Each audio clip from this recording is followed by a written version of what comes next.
Ear splitting before match point. Londell. Chin. Turn back and Purdue wins. Setting up Peterson again. Block! Boilermakers do it! They survived the upset with a 3-set run to win in 5 and advance to the Sweet 16 for the 3rd consecutive year. The block by Purdue, and the Boilermakers are moving on! The Dig City podcast is presented by Franciscan Health Sports Medicine, inspiring health. Franciscan is the official medical services provider of Purdue Athletics. Welcome back to the Dig City podcast. Cory Palm, head coach Dave Shondell. Coach, it's still pre-conference season. It's still, non-conference season, and I know everything about the first 4 weeks of the year is geared towards getting ready for the rest of the year to a degree. Wins, of course, matter, but just as important, or near as important, I would think, is how much you learn about your team each time they go out on the floor. 1-1 down in Louisville, lost to the Cardinals on Friday night. Turnaround, swept Xavier on Saturday. What did you learn about your team? Well, I think we probably learned as much this past week as we have any other week. I thought that first weekend at Tennessee was very productive for us. First time on the floor, you're going to see some things that you're not really prepared for. But then I thought going and playing a team like Louisville, who was ranked 3rd in the poll this week, if they would win this week, there's a chance they'll go to 2nd, since Nebraska got knocked off, recently by Stanford. But Louisville can really showcase some of your deficiencies. And I thought that they've got some really live arms and some high-profile players. And so when you watch that tape and you come back, and also the match with Xavier, where I thought we played pretty well the next day, number one, we're getting better. We're playing pretty well. I think that we're ahead of the curve, to be honest, with a relatively new group, a lot of inexperienced match day players.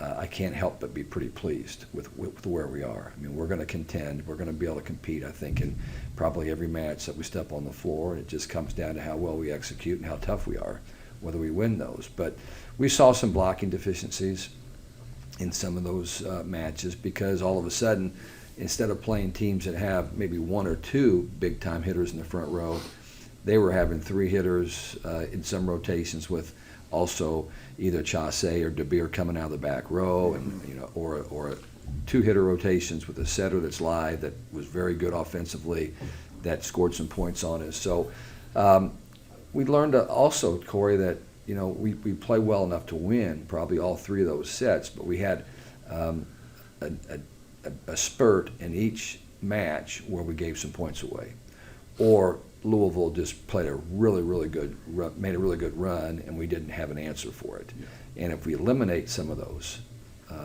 we'll have a chance to beat good teams like Louisville.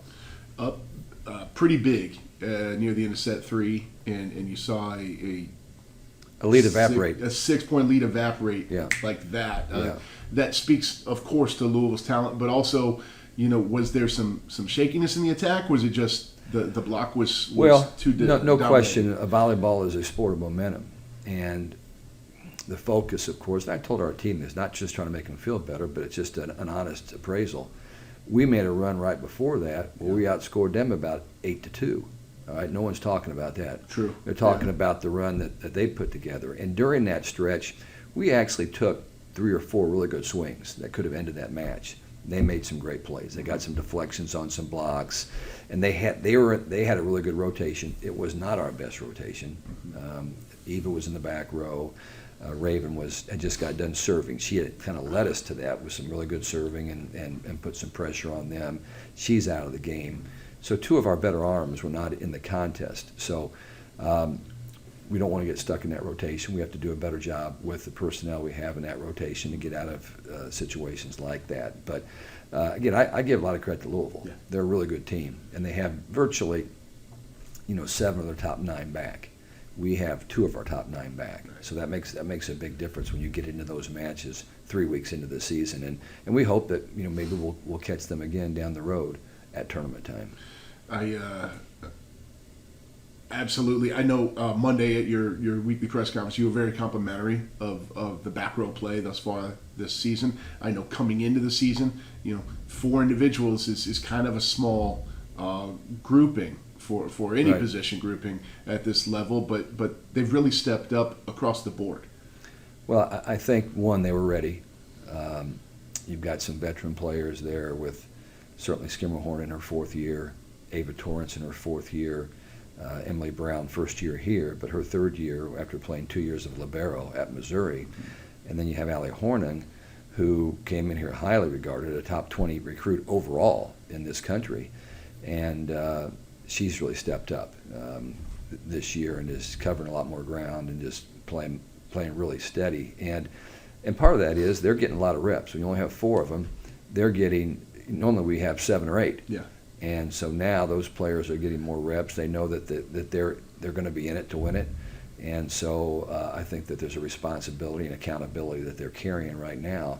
But I think, number one, they're getting they've had a lot of training over the course of time, and they're the reason that we're in the position we're in. Right now we're 7-1, and you don't like to lose to anybody, but you go to Louisville, there's a good chance you're going to get beat. I'm anxious to see what Kentucky does tonight in that matchup there. But I think that we have a lot of room to grow, and it's just a matter of, with right now, what's our behavior and our attitude and our coachability and learnability, all those things that that are important when you get into the gym are going to be like, to see how much better we can get during the course of this season. You get a chance to get better this week. You return home for the Stacy Clark Classic. 2 matches Thursday and Saturday, taking on the Norse of Northern Kentucky, and then the Ball State Cardinals on Saturday. A little afternoon, a little matinee action Saturday. Yeah, love the 4 o'clock start time. I know Northern Kentucky comes in 1-8 on the year. They've played a pretty tough schedule. They've played a lot of ranked opponents thus far. Probably overscheduled. Yeah. I mean, as you look at it right now, they're picked to win the Horizon Conference, and so they're going to go out and try to play some really good teams, and all those good teams have beaten them. They've got the one win. I'm not even sure who they beat now. They beat DePaul, who's not a bad team. So they're going to be number one, chomping at the bit to beat somebody, but they're also probably not going to be playing with great confidence. So that's the kind of team you want to go out and jump on early and just keep putting your foot on the pedal as much as you can. But before we talk too much about the tournament, let's talk about Stacy Clark. Yeah. And this event is the Stacy Clark Classic because Stacy passed away. It seems like yesterday, but I know it's been probably 5-6 years since now.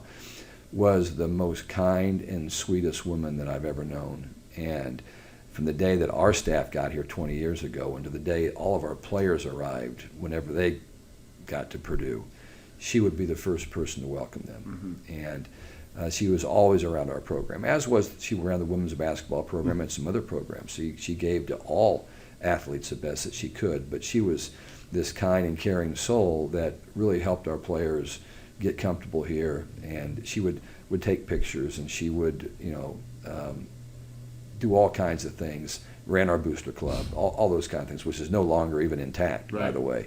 That's the impact that she had, was that she made things better for our student athletes, and not in a way that she was breaking NCAA rules. Don't get me wrong. Of course, I'm not sure what those are anymore, but she just was there to put her arm around them and meet them when they came into the gym every night, and she'd even come to practices just to be around and make sure that there was a smile in the gym that our players could appreciate. So when she passed away with pancreatic cancer, I just kind of made it my purpose that we were going to have this tournament. Usually the only way you get a tournament named after you is you put up a big amount of money. Sure, yeah. Well, she put up her entire life, for us, and just I felt like we needed to, at least we could do is name this tournament after her. So when our people walk in, I hope they'll think about her, and that you don't have to be somebody that is a coach or an administrator or gives lots of money, that you can do the right thing and be rewarded for that. And I will never forget her. And I don't think anybody that ever met her will. Yep. I don't ever remember seeing her without a smile. Yeah. She was just that kind of person, Yeah. that kind of spirit to have around, and I thought it was wonderful to make the move to name the tournament after her. It was even better, I thought, to make that move while she was here. Yeah. It didn't happen, after she passed. You're she was absolutely right. able to. And credit Morgan Burt for allowing us to do that, the former athletics director. And he didn't blink an eye. Yeah. He said, "No, you're right. Let's get this done." So anyway, on to the tournament. Yep, and I know there'll be a tribute throughout the course of the tournament as there Well, always is. her husband Steve was always in that third row of the bleachers over there, right across from our bench, and I know he'll be there with a big smile on his face. Yep. So Northern Kentucky Thursday is 7:00. Then Northern Kentucky plays Ball State Friday night, Right. and then you get the Cardinals on Saturday afternoon, 4:00 start there. I know that Ball State match is sold out. The Northern Kentucky, I think there's a few tickets left. So fans listening to this, if you don't already have them, go get them. Well, They won't last. there might only be one other match all season that isn't sold out. So this is an opportunity to come see this team play. I really want our students to pack that place. The last time we were at home was Labor Day weekend, and a lot of students had gone home. This will be the first time, I think, that we'll have them jammed in like sardines down at that far end, and hopefully making some noise to help us, because I think that, I've told our team a couple of times this week, there's a fine line between us having a great season and not. And one of those factors is our students, what they do on match night when we're playing great competition, because they make a difference. They made a difference against Utah. You were there. You saw it. You felt the presence that group had. But they need to realize that they do make a difference in the success that we have as an athletic department, and specifically with our volleyball team. And they can make a difference Saturday for sure. Ball State comes in 8-2. They just lost a heartbreaker to Dayton last night. I watched that match on a streaming device, and what a great match. Two really good teams. We all know how good Dayton is because we played them a year ago, and we're down 2-0 in the second round of the NCAA tournament, and we're fortunate to storm back and win that. And they just lost one starter that I know of, and they had been missing one of their little jumping jacks on the left side, a kid named Maldivar that's just a tremendous player. And she had been out the first part of this non-conference and came back for that Ball State match, and I think that was the difference maker. Just her being in that lineup was enough to give Dayton that 15-12 victory last night at Ball State. Yep. Their only other blemish was a good Mississippi State team. To Mississippi State down in Nashville. Yeah, and this is a Ball State team, Cory, as you know, went to the NCAA tournament last year and beat Michigan. Yep. And then played some really close games with Louisville at Louisville before losing that match. And they virtually have everybody back off that team. I mean, there's not a lot of changes in who they were last year and who they are now. They've got a lot of depth. Last night they played about 11 or 12 players. Really good balance, a setter that's really aggressive. But they're a solid team, and they will not give you many points. We've played some teams that have given us some points. Ball State will not give you points. You're going to have to go out there and be so zoned in and so focused that you earn your points against this team. Kelly Miller Phillips, familiar name to Purdue fans, very familiar to you as well, former Boilermaker superstar, and now the head coach in her 6th year at Ball State. Do you ever get tired of being proud to look across the sideline and see a former player? No, but Kelly's even more special than that, because I coached her in club ball in the Muncie system when she was just in 7th grade.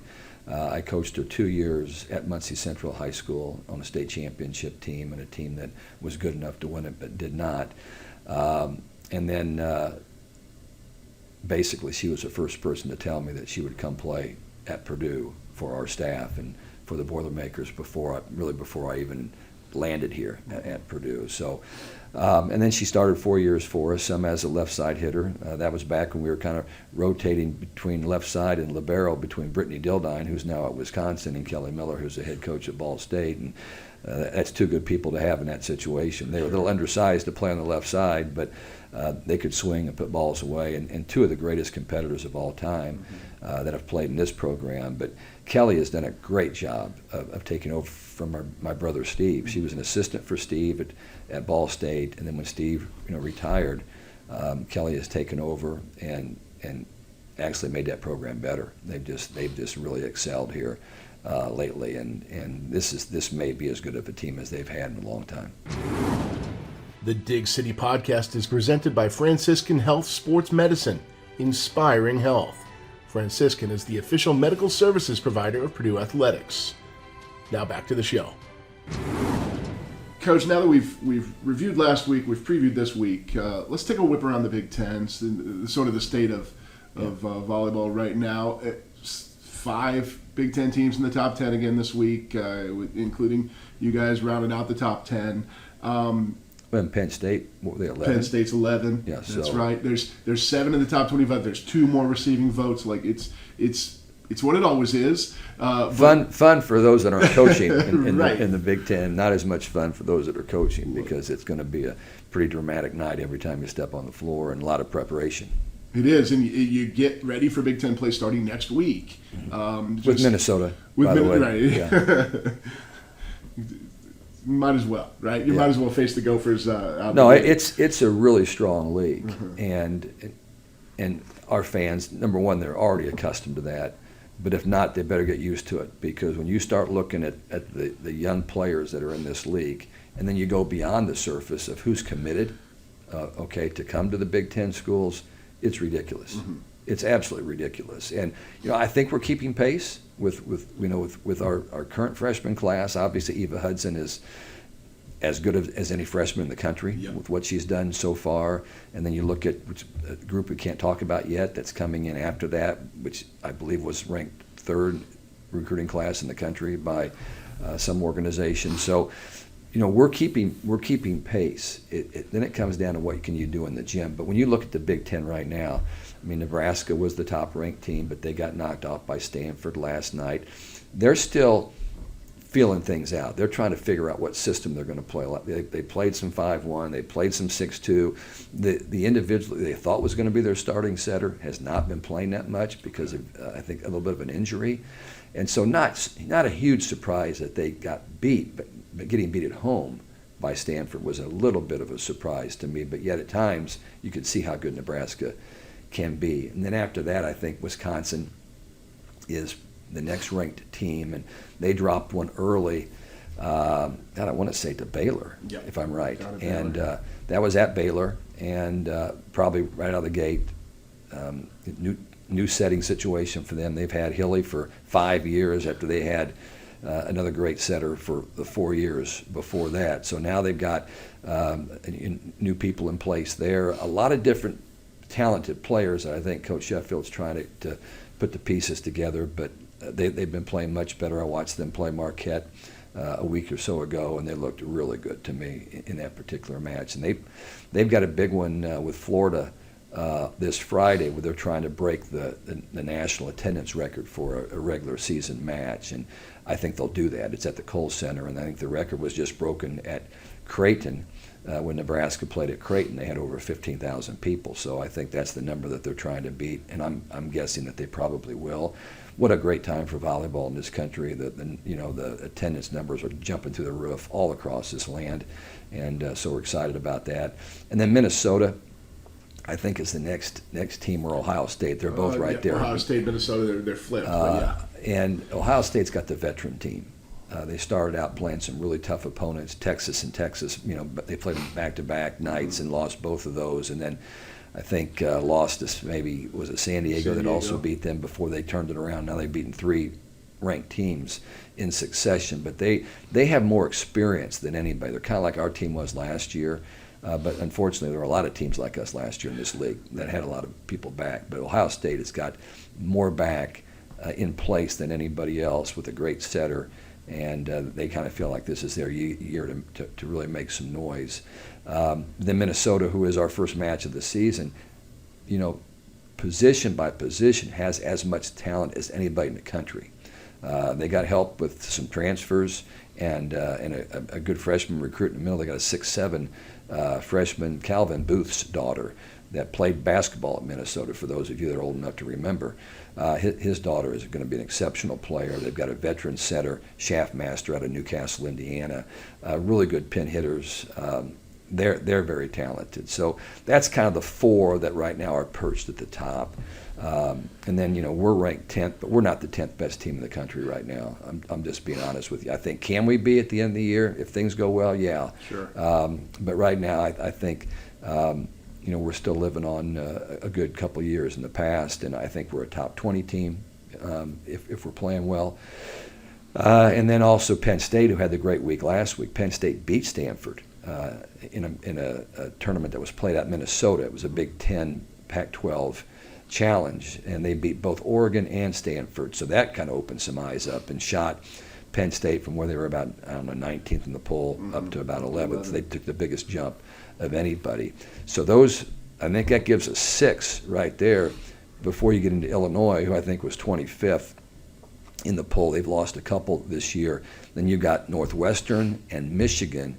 And this should be Northwestern's year. I mean, Tammy Thomas in her senior campaign, as well as some other experienced players. They haven't been to the tournament for quite a while. It's kind of like their basketball team. They were chomping at the bit for so long. They finally made the tournament, I think, a couple of years ago. But this would be a good opportunity for Northwestern to make the tournament.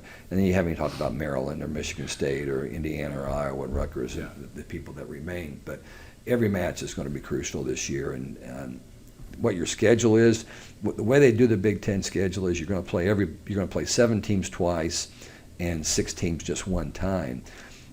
There's a formula that tries to keep that fairly balanced. So you're not playing the 7 best teams twice and then the 6 weaker teams, if there is such a thing in our league, the one time. That they're looking at past history and trying to make that, just like they do in basketball and some other deals, to try to make it a fairly balanced schedule. And right now you really can't tell because it's too early.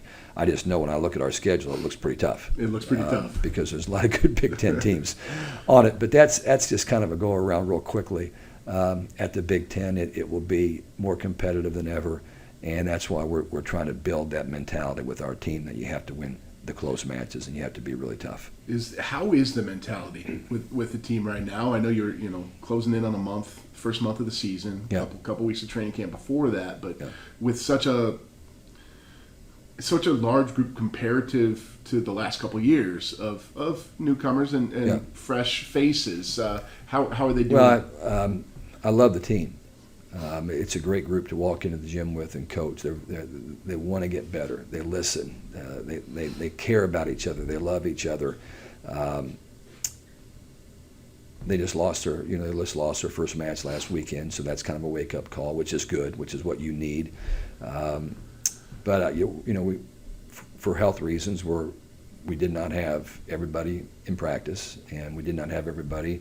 Our last match we played, we did not have Maddie Cook or Maddie Chin, who are both out with health issues. So we hope that this weekend we'll have at least one of them back, and moving into Big Ten play, maybe get them both back. But that's remains to be seen. We feel like we got the depth to make up for it, and that gives people opportunities. This past weekend on that Saturday match against Xavier, we got Lourdes Myers and Emily Rastovsky.